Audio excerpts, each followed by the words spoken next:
Hi, as you might remember in my earlier video on my garden driving range, hitting a ball against this tarpaulin generated a sound as if someone had shot with a gun.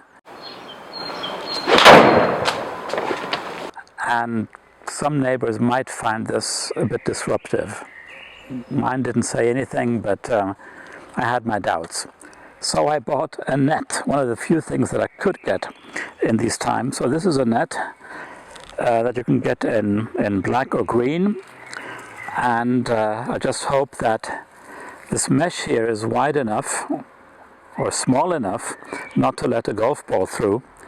So let's put this up and see how it works. But before, please don't forget to subscribe to this channel. But it's also just an acknowledgement, I think, if you like a channel, of the work that any content provider puts into such a clip. It is quite a bit of work, and yes, and it's nice to see that a clip is more or less successful. But that's the idea behind subscribing. And if you hit the bell, in addition to that, then you might even get a notification, so you get an email or some other type of notification when a new video comes up on that channel. It's not essential, but just for your information for those who don't know it yet. So let's take a look at how this net here works in practice. Hang on. Now the size of this is 3 by 3 meters, or approximately 10 by 10 feet. Should be big enough. And the mesh size should be able to catch a golf ball. This thing was not particularly sold as a golf net, but again, it doesn't come from China, so delivery time was relatively short. So let's put this up and see if it works. So I have this washing line tied to the tree, and I'll thread it through one of the edges here of the net. In and out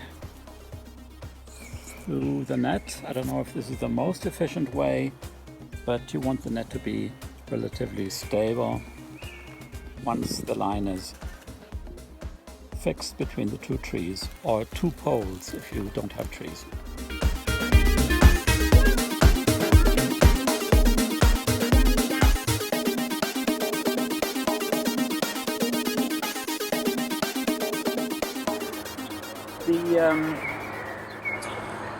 What you want to avoid is that it bounces back, or that the ball penetrates the net. So as you can see, the net is fairly high. I hope it's high enough.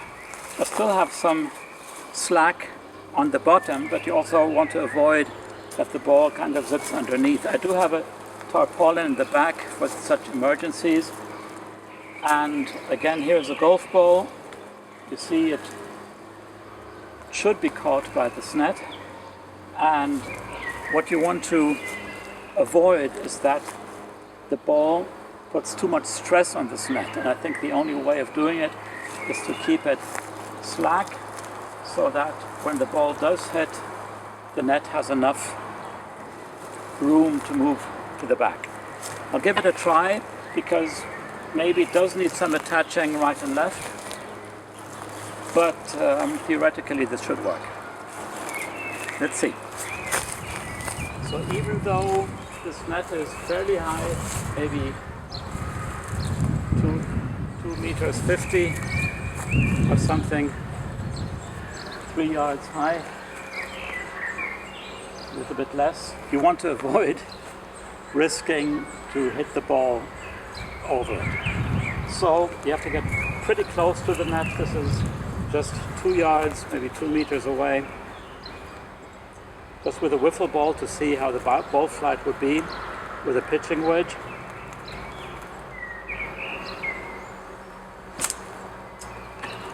So it hit it around here. Should be safe, one never knows. So here now with a real ball,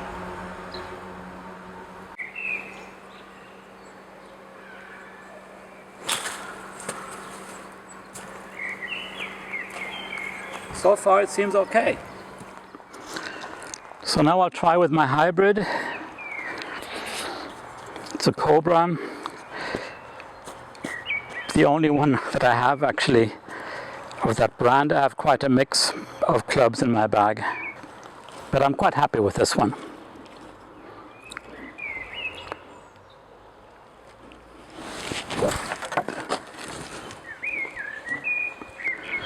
Yeah, I say it works. I'm happy. In particular, when you hit the net, into the net, it doesn't make this horrible shotgun sound. It's really quiet and silent. So I'm quite happy with this. And I hope that you also enjoyed the clip. I don't want to make it too long. The idea was just to show you how I put up this net, how I can use it. That can be a useful tool. Doesn't replace real golf, of course. And but I hope you enjoyed the clip and other clips maybe on my channel. And in particular, enjoy real golf. Thanks. Bye-bye.